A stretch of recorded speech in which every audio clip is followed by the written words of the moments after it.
dan Sarina semua merdeka. Di kesempatan podcast pertama GMNI UMY kali ini kita akan berbincang mengenai bagaimana Bung Karno memanfaatkan pers sebagai alat untuk membangun kesadaran publik, serta bagaimana prinsip-prinsip dari pemikirannya itu masih relevan di era digital sekarang. Di sini saya Valins bersama partner saya Gifar, dan bersama narasumber kita yaitu Mas Tengku dan Mas Aswino. Halo. Selaku Wakil Ketua KPID dan Komisioner KPID, saat ini kita akan menggali lebih dalam mengenai warisan pemikiran Bung Karno dan relevansinya di zaman digitalisasi saat ini. Yuk langsung saja kita obrolkan. Selamat siang Mas semua. Siang. Gimana kabarnya Mas? Sehat. Alhamdulillah. Terima kasih sudah bersedia menjadi tamu pertama kami, Mas. Terima kasih juga. Sedikit perkenalan ya teman-teman. Jadi tuh Mas Tengku dan Mas Aswino ini tuh merupakan salah satu alumni GMNI yang saat ini bertugas di KPID DIY. Kalau boleh tahu Mas, KPID itu apa Mas? Oke. Saya akan memperkenalkan tentang KPID ya, Komisi Penyiaran Indonesia Daerah. Itu adanya memang di tiap-tiap tingkatan provinsi. Nah, di atasnya ada namanya KPI. Nah, tugasnya itu adalah bagaimana mengawas media untuk berjalan sesuai dengan aturan perundang-undangan. Kalau di daerah juga sesuai dengan peraturan Perda. Nah, tentu KPID sendiri itu juga dibantu oleh banyak elemen-elemen lain. Seperti misalnya teman-teman kepolisian kalau terkait hoaknya, juga teman-teman dari pemerintahan KID misal tentang kebijakan publiknya, dan juga dari press media ya kan, Dewan Pers. Nah, hal-hal itu yang akhirnya kita bersama termasuk juga sama ini Balmon untuk mengawasi frekuensinya. Nah, itu yang kita kerjasamakan supaya demi yang terbaik untuk sebuah wilayah. Mungkin seperti itu. Kalau dari Mas Aswino sendiri di Komisi Informasi DIY gimana?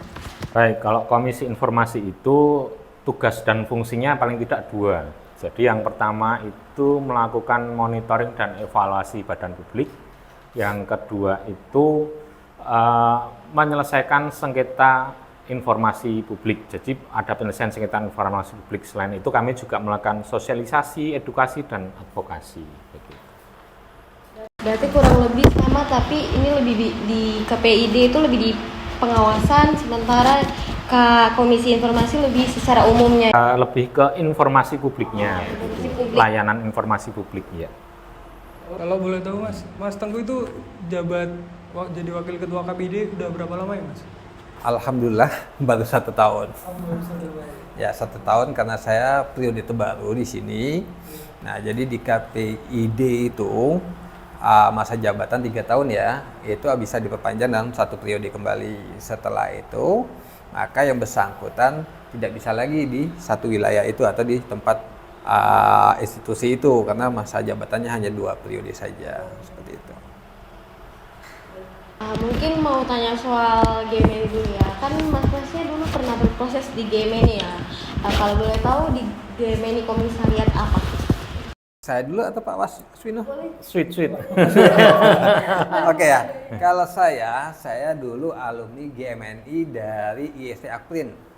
Nah, saya ya di Jogja. Saya itu terakhir sebagai ketua komisaris di Akprin itu 2 periode. Nah, 2 periode, 2 tahapan lah. Jadi untuk di DPC saya tidak mengambil karena pas saat itu saya sudah mau wisuda. Nah, saya kuliah teknik. Nah, dari situlah saya belajar tentang GMNI di IST Akprin. Kalau saya dulu di Visipol UGM di komisariat dan tidak sebagai ketua atau sekretaris bendahara. Jadi saya penggembira gitu, melengkapi teman-teman ketua, sekretaris, dan bendahara. Begitu selama saya berGMNI prosesnya di komisariat. Mungkin kan di zaman dahulu itu banyak ya organisasi gitu. Kenapa bisa pilih GMI di antara organisasi yang lain? Saya dulu ya. Ya. Saya memilih GMNI sebenarnya karena sebuah perbedaan yang membuat saya akhirnya berpikir bahwa kita ini banyak suku, banyak bahasa, banyak perbedaan, tapi kok bisa disatukan dengan yang namanya bahasa Indonesia, dengan cara pikir orang Indonesia. Nah, sehingga saya tertarik seperti itu. Memang orang tua saya latar belakang NU. Nah, saya berlatar belakang NU, tetapi karena saya ingin membuat sebuah pemikiran itu bahwa kita ini adalah Indonesia penuh dengan Bhinneka Tunggal Ika, perbedaan tapi tetap satu, maka saya tertarik dengan pemikirannya Bung Karno. Saya mencoba membaca, meneliti, mengkaji bahwa sesungguhnya disitulah nilai-nilai pemersatu yang ada di Indonesia ini. Mungkin seperti itu sehingga saya tertarik. Mungkin Pak Aswino. Kalau saya sendiri karena leluhur juga ya. Jadi leluhur saya itu pengurus PNI dan pernah jadi lurah juga, tapi di daerah Kroya, Jawa Tengah. Ya, dekat dengan Cilacap. Dan kakek saya terus tinggal di sini. Ya, ada kalau namanya ngomong cucu itu kan sering cerita-cerita dan sebagainya. Termasuk ayah saya sering cerita latar belakang keluarga. Ya akhirnya saya memilih tetap di jalur yang sama, tidak memilih haluan yang lain begitu. Jadi tetap di jalur GMNI karena latar belakang keluarga saya banyak yang aktif di PNI saat itu. Jadi loyalis Bung Karno. Mungkin kita pengen tahu nih GMNI di zamannya Bapak itu seperti apa sih gitu sama sekarang? Apakah beda dengan zaman saat ini? Saya GMNI di 1998 ya, saat mulai reformasi. Saya terjun di sana, mengenal apa itu GMNI. Saya juga ikut demo, ikut dikejar-kejar tentara atau polisi, ya. Terutama waktu aksi demo di depan IAIN dan dekat Sanata Dharma. Itu saya fokus di sana dua titik itu. Dari pengalaman itulah saya akhirnya mencoba, berarti kita meluapkan pemikiran tentang bernegara, tentang sebuah gagasan tentang ketidakadilan itu ya memang harus di lapangan. Nah, zaman kami dulu ya memang dibelenggu juga sebuah pemikiran ideologi sampai dikatakan pemikiran ini adalah pemikiran aliran kiri, ya kan? Pemikiran yang cukup ditakuti. Tetapi kan bagi kita yang mendalami ideologi ini, bahwa ini bukan aliran kiri, tapi aliran pemersatu. Karena apa? Dia seiring sejalan dengan haluan dengan nilai-nilai Pancasila. Kita bicara tentang agama, di situ ada. Bicara tentang kemasyarakatan, di situ ada. Bicara tentang kebudayaan, di situ ada. Sehingga di mana letak kirinya? Ya kan? Apakah kiri itu melakukan sebuah perlawanan? Saya nggak ngerti ya konteksnya, karena sebagai penguasa merasa terganggu, merasa diusik, ya bagi saya itu sah-sah saja kan. Nah, zaman saya GMNI seperti itu, kami belajar di situ, belajar untuk melakukan sebuah perlawanan, mencarikan sebuah keadilan, mendampingin masyarakat yang tertindas, mendampingin sebuah masyarakat yang ingin mencari sebuah kesejahteraan dan kemerdekaan secara secara global dalam konteks bahwa kami berharap merdeka dengan dipimpin oleh sebuah pemerintahan yang baik. Nah, itu yang membuat kami akhirnya semangat. Nah, menjadi sebuah perlawanan. Tapi nggak tahu di zaman sekarang dengan perlawanannya akan berbeda ya. Nah, dulu kami tidak mengenal yang namanya teknologi digital, ya kan? Tidak mengenal namanya sosmed. Nah, adanya Facebook, Twitter, Instagram yang lain yang bisa berkomunikasi, tapi kami hanya menggunakan sandi-sandi komunikasi, jejaring. Si A kontak si B berangkat ke Jakarta, nanti ketemu di angkringan mana, ya sudah kita membuat sebuah kesepakatan nanti ketemunya di titik mana, ya seperti itu. Tetapi alhamdulillah memang seleksi alam ya, artinya teman-teman yang bisa membagi perjuangan itu sebagai suatu keikhlasan untuk kedewasaan diri, maka dia akan menjadi tokoh-tokoh pemimpin di masa depan. Nah, itu yang terlihat di generasi-generasi saya lihat ya, maksudnya ada yang jadi pemimpin inilah, pemimpin itulah, artinya itu tidak menghambat mereka untuk menjadi sukses di masa depan. Tapi kalau konteks di sekarang, orang berdemo itu nanti bilang menghambat kuliah kamu. Saya nggak ngerti. Mungkin Pak Aswino punya gambaran yang lain. Monggo Pak Aswino. Ya, kalau masa dulu dan masa sekarang saya cukup bahagia dan bangga ya. GMN itu masih ada, bahkan terus maju dan berkembang, karena kalau yang disampaikan tadi itu kan alatnya itu terbatas, begitu juga mungkin saat itu era reformasi ya, jadi sebelumnya itu betapa represifnya pemerintah itu terhadap gerakan mahasiswa terutama GMNI, ruang geraknya itu dipersempit. Nah sekarang tuh saya kira karena ruang geraknya lebih luas, kebebasan berpendapat berekspresi terutama oleh negara itu dijamin. Nah saya kira kesempatan ini jangan sampai dilepas begitu saja oleh rekan-rekan begitu. Dan harapan kami kalau sampaikan GMNI itu aktif ber-GMNI terus mau bagaimana mau apa ya, jangan jadi mahasiswa yang apatis, jangan jadi mahasiswa yang apolitis, karena masa depan negara kesatuan Republik Indonesia ini, cita-cita luhur founding father kita itu ada di tangan rekan-rekan semua. Gitu. Bagaimana kita menghadapi ancaman dari luar maupun dari antar bangsa sendiri kalau kita tidak berlatih dari sekarang, beraktif berorganisasi di GMNI begitu. Baik, mungkin sekian dari perkenalan kita dulu ya, mulai terkait GMNI gitu. Nah kan tema kita sekarang itu Pers dan Bung Karno. Nah, kami mau tahu Pak, gimana sih kehidupan Pers di zaman Bung Karno saat itu gitu? Apakah ada tantangan atau kesulitan atau mungkin malah bebas banget? Oke, saya mencoba membayangin dulu ya, karena itu bukan di zaman Jelas saya. sekali. Ya, artinya saya lahir di tahun setelah kemerdekaan. Artinya tentu di zaman dulu kita semua tahu lah ya, di zaman penjajahan itu semua penuh dengan kekangan, ya kan? Penuh dengan sebuah intrik politik yang luar biasa, penuh dengan sebuah penindasan. Nah, Soekarno walaupun di bawah penindasan, beliau tetap semangat. Artinya apa?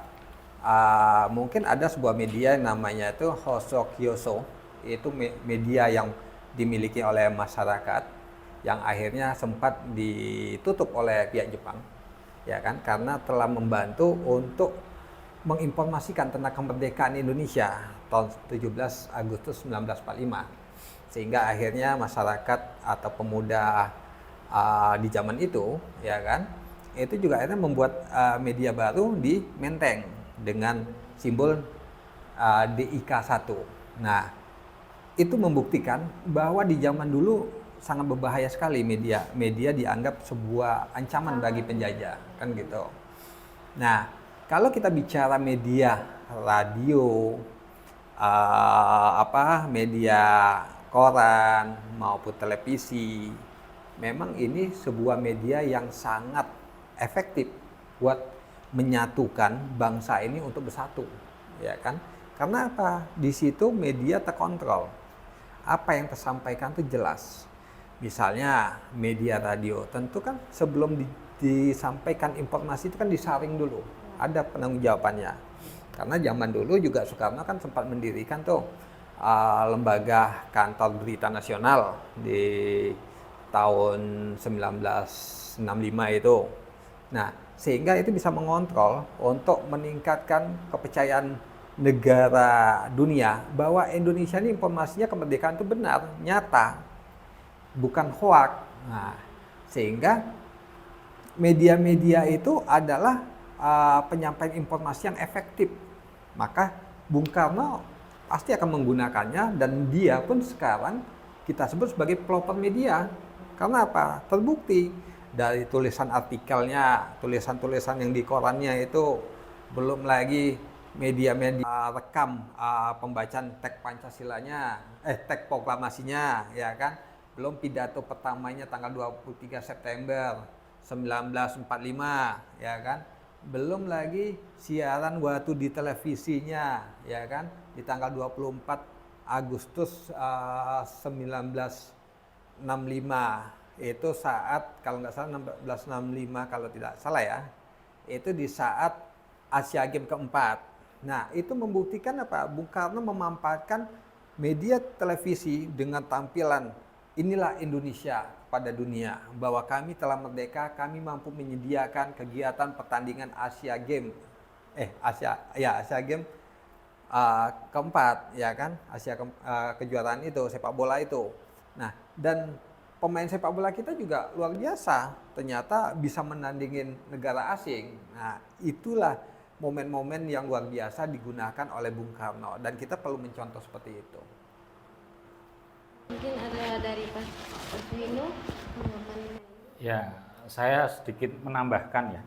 Kalau bicara Bung Karno dan media pers itu kan dia memang seorang orator ulung. Jadi bisa nanti disaksikan di banyak arsip-arsip nasional itu bagaimana dia berpidato dengan sangat baik, bisa memukau hati para pendengarnya, bahkan juga melalui tulisan. Jadi dia memang menggunakan media pers untuk menyebarkan semangat kemerdekaannya itu.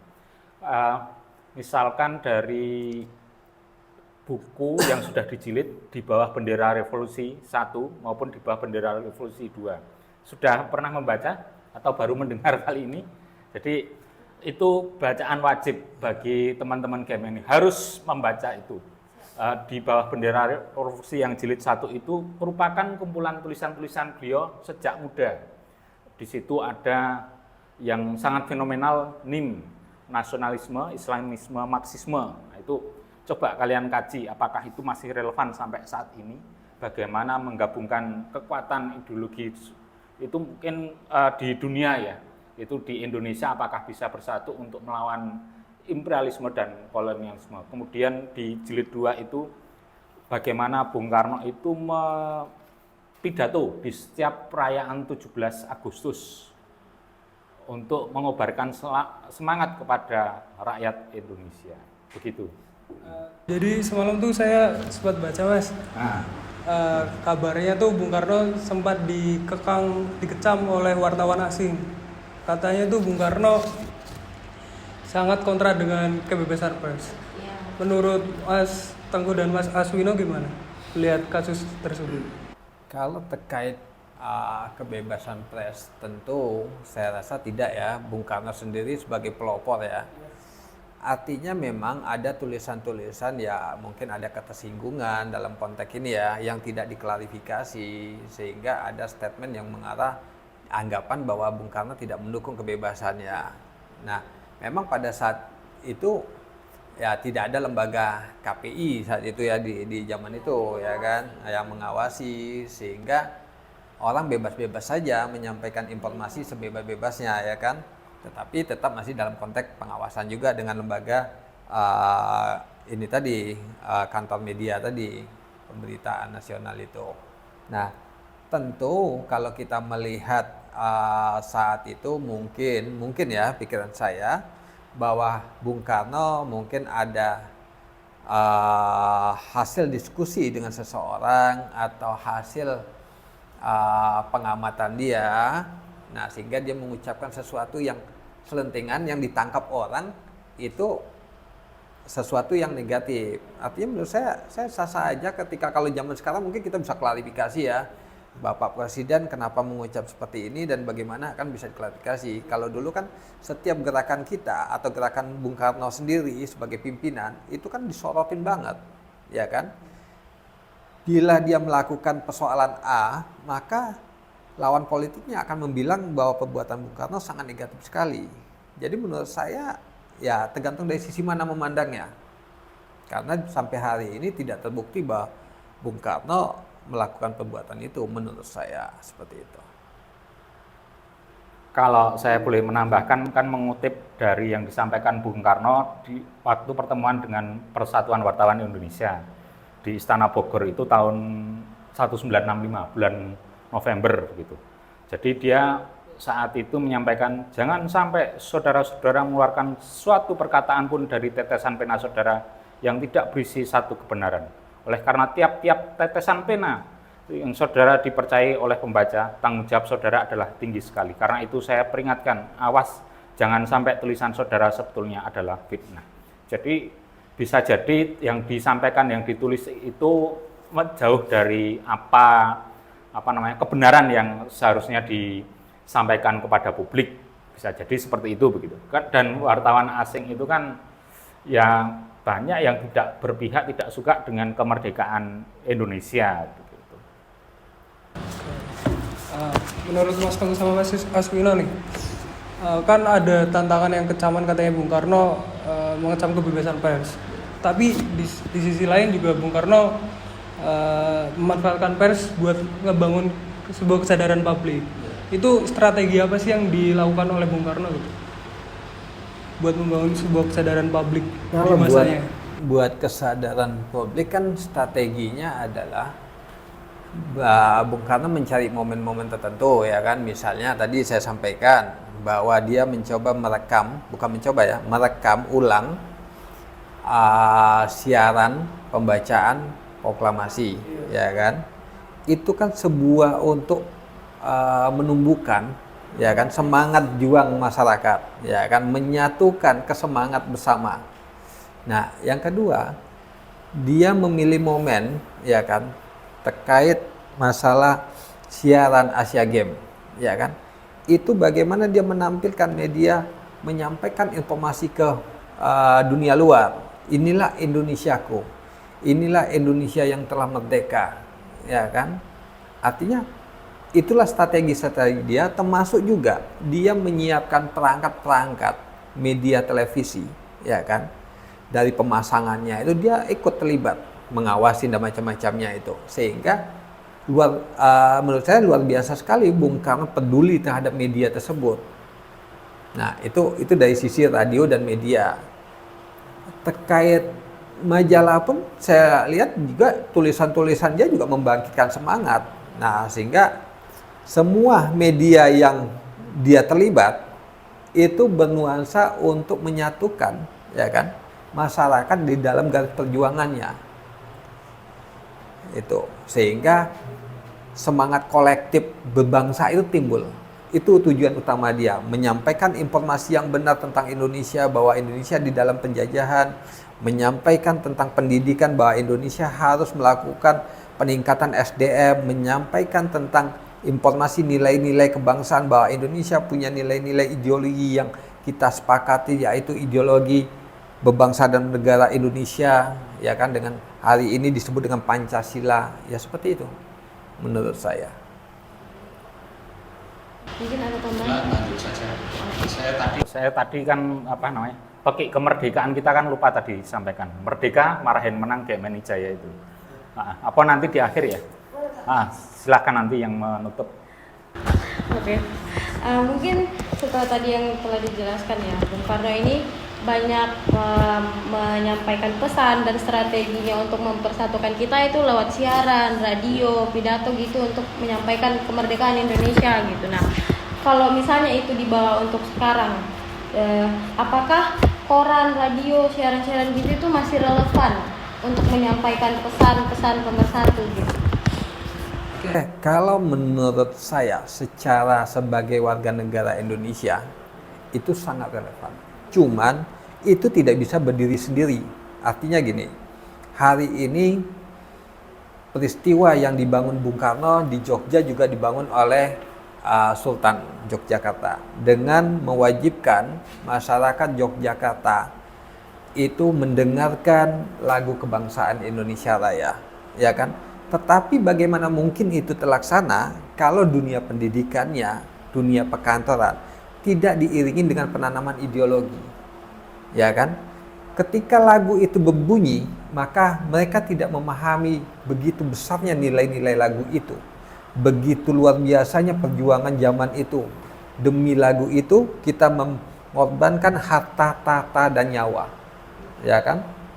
Nah, tapi oleh warga masyarakat sekarang, ya sudah, lagu ya lagu, ya kan, hanya hiburan. makna yang disampaikan Sri Sultan itu adalah bagaimana kamu sebagai warga negara Indonesia menghargai perjuangan leluhurmu yang dahulu. Bangsa yang besar adalah bangsa yang peduli dengan sejarah, bangsa yang menghargai leluhurnya.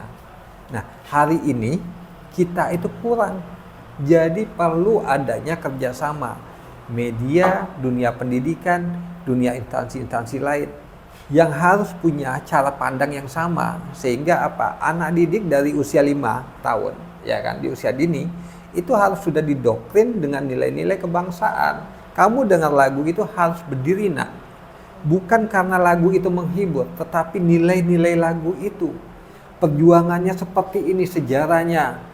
Datukmu, kakekmu dulu itu dengan nyawanya dia berjuang agar lagu itu dikumandangkan di muka dunia ini, ya kan?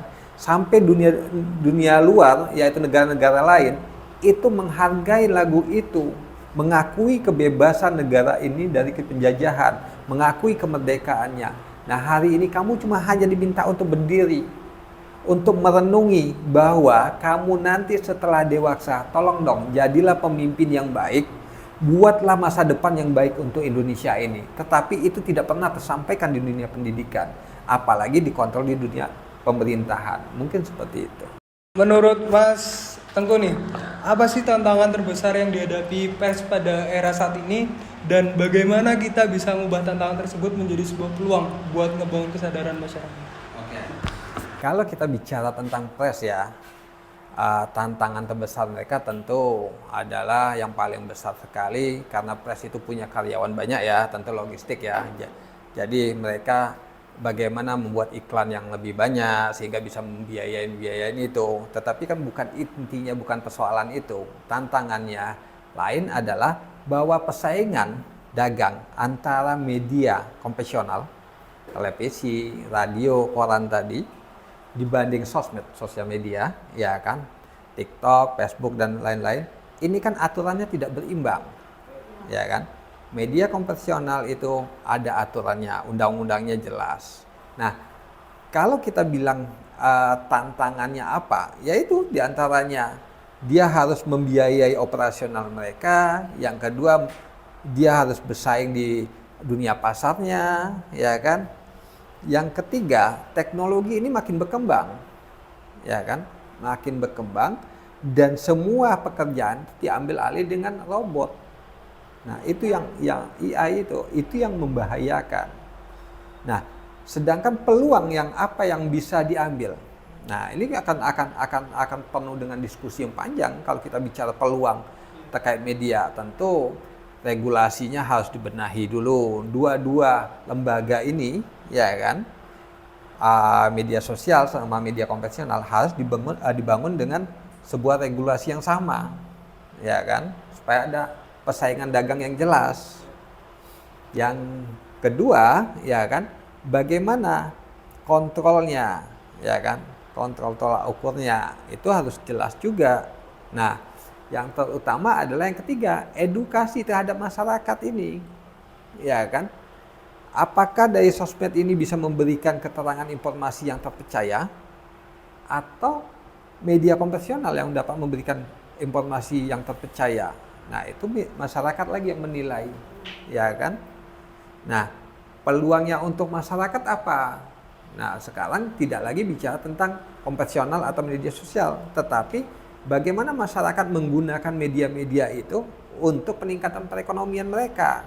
Misalnya, tadi katakanlah mereka menggunakan Facebook yang benar, Twitter yang benar, TikTok yang benar, sehingga bisa meningkatkan perekonomian mereka, penghasilan mereka. Termasuk juga jika mereka menggunakan media konvensional, membuat iklannya, membuat sebuah film-film yang berkualitas, menampilkan sisi kebudayaan Indonesia yang luar biasa, menampilkan daerah-daerah pariwisata yang bisa menarik pengunjung yang luar biasa.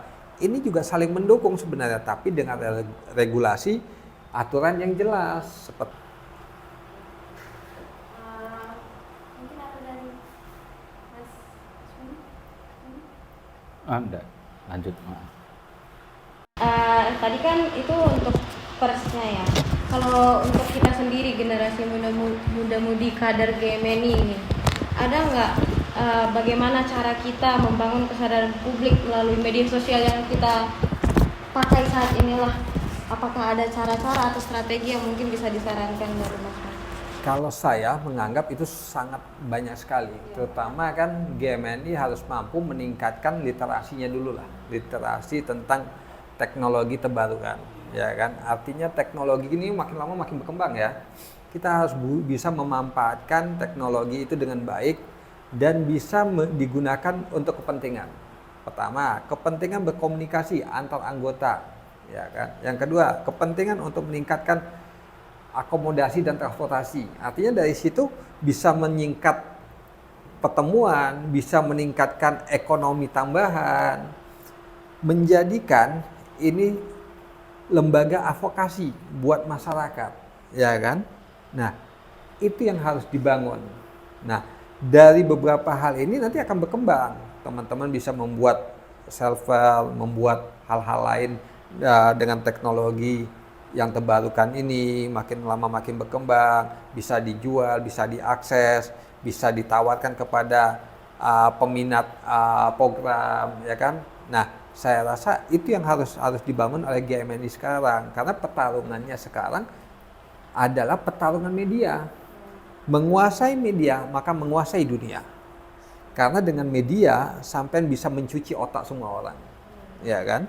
Kalau sampai bisa mencuci satu wilayah aja, sampai mau menawarkan sebuah produk, dan produk itu tidak ditolak, maka sampai bisa kaya. Nah, sampai dengan teknologi itu juga bisa mempengaruhi orang untuk menguasai sumber daya alamnya juga, dengan meyakinkan bahwa sumber daya alam di situ bisa diperoleh, dikuasai, dan diolah bersama-sama untuk kepentingan masyarakat. Dan dengan media juga, kalau mau berbuat jahat juga bisa. Artinya tergantung bagaimana GMNI sekarang. Kalau GMNI sekarang masih di garis perjuangan Bung Karno, tentu akan membawa yang di sisi positif. Artinya membuat sebuah gebrakan pelatihan teknologi, pelatihan tentang hal-hal yang tentang digital itu, ya kan, website dan macam-macam, itu dimanfaatkan sedemikian rupa, ya kan, untuk apa? Kepentingan teman-teman juga. Dengan ini Ya, prosesnya dengan podcast ini. Nanti sambil jalan akan ketemu apa yang terbaik, apa yang menimbulkan sebuah ide gagasan untuk kepentingan bersama, kepentingan rakyat, dan kepentingan bangsa dan negara. Mungkin seperti itu. Kalau di KPID sendiri ya Mas ya, ada nggak sih ini inisiatif atau program yang mendorong partisipasi masyarakat dalam media, dan gimana sih cara KPID ini buat ngebangun kesadaran publik gitu? Ada program-programnya nggak? Sebenarnya program di KPID itu banyak, Mas. Cuman kan karena kan kita keterbatasan, khusus Jogja ya, keterbatasan anggaran. Ya kan, kita berharap nanti Dewan bisa memberikan peningkatan anggaran terkait tentang edukasinya. Kalau pengawasan itu kan sudah kegiatan rutinitas kita dalam pengawasan. Nah, tentu dalam edukasi tadi yang saya sampaikan, bagaimana KPID bersama lembaga institusi lain itu bersama-sama, ya kan, dari usia dini dikenalkan dengan apa itu media, sisi baiknya, sisi jeleknya, ya kan, itu harus disampaikan. Yang kedua, bagaimana membangun literasi, ya kan, literasi media itu supaya apa, dari anak-anak sampai orang dewasa memahami, ya kan, mendalami tentang literasi media, memperbanyak tentang pemahaman tentang media, kan gitu. Nah, juga membangun kesadaran masyarakat tentang cara pandang masyarakat terkait informasi yang sehat dan benar, ya kan. Tentu semua itu juga di bawah kontrol pengawasan berdasarkan Undang-Undang Nomor 32 Tahun 2002. Sementara sekarang kita memakai itu, tetapi kan untuk media sosmed kan kita belum bisa mengawasi, ya kan. Cuman kita meminta kadang kepada pihak kepolisian untuk bekerja sama. Ketika ada persoalan-persoalan seperti ini, kita bisa urung rembuk. Dengan pemerintah daerah juga seperti itu. Sehingga apa? Kita memberikan yang terbaik buat pemerintah. Edukasinya itu adalah pencegahan. Bagaimana masyarakat menggunakan media dengan baik, dengan bijak, dan bagaimana masyarakat mendengar informasi itu adalah informasi yang sehat karena itu hak asasi manusia, ya kan? Itu adalah hak mereka. Nah, itu yang kita serukan. Harapan kita ini berjalan dengan baik, seperti itu. Kalau di Komisi Penyiaran sendiri Mas, langkah buat ngebangun kesadaran masyarakat itu bagaimana? Kalau Komisi Informasi itu kan berawal dari Forum Internasional itu Right to Know. Jadi hari hak untuk tahu yang dicanangkan tanggal 28 September. Jadi kita memperingati secara internasional itu tanggal 28 September itu sebagai Right to Know atau hari hak untuk tahu. Artinya kan kalau dari kedua sisi, dari segi masyarakat itu seharusnya punya hak untuk mengetahui informasi, terutama ketika badan publik itu kan ada eksekutif, legislatif, dan yudikatif. Nah, mereka membuat keputusan, membuat kebijakan yang itu nanti berdampak kepada masyarakat. Jadi dari badan publik sendiri juga punya kesadaran untuk menyampaikan. Jadi kalau di regulasi kan ada Undang-Undang Nomor 14 Tahun 2008 itu tentang Undang-Undang tentang Keterbukaan Informasi Publik, yang di situ nanti menyebutkan ada informasi yang dikecualikan, yang artinya memang ada informasi itu yang tidak boleh diketahui oleh masyarakat umum. Misalnya itu yang nanti menimbulkan persaingan bisnis tidak sehat atau memuat data-data pribadi. Kemudian ada informasi yang memang boleh disampaikan kepada publik. Sebagai contohnya mudah, ini kan karena kita berhadapan dengan rekan-rekan GMNI ya. Dan salah satu rekan GMNI itu kan ada nanti salah satunya dia belajar bagaimana mengadvokasi apa yang terjadi di masyarakat. Misalkan di masyarakat itu dirugikan dengan didirikannya jalan tol karena ganti untungnya yang tidak seberapa, ataupun ketika mendirikan jalan tol itu ternyata ada bangunan situs cagar budaya yang dilewati begitu saja. Nah, itu dari kesadaran rekan-rekan GM ini bisa ikut berpartisipasi di situ, mengadvokasi lah sebagai agen-agen keterbukaan informasi publik, begitu. Kalau boleh tahu Mas, terakhir Mas, apa sih bukti nyatanya dari KPID ini dalam dunia pers ini? Buat bukti nyata pers, bukti nyatanya KPID dalam membangun kesadaran publik. Apa sih langkah-langkah yang udah dilakuin gitu? Tentu langkah-langkah kalau yang KPID ya, memang kegiatan kita adalah dari pengawasan, kita akan memberikan sebuah penghargaan terhadap media itu. Nah, itu bukti konkret kita. Oh, kamu membantu memberikan apa yang diatur dalam undang-undang itu.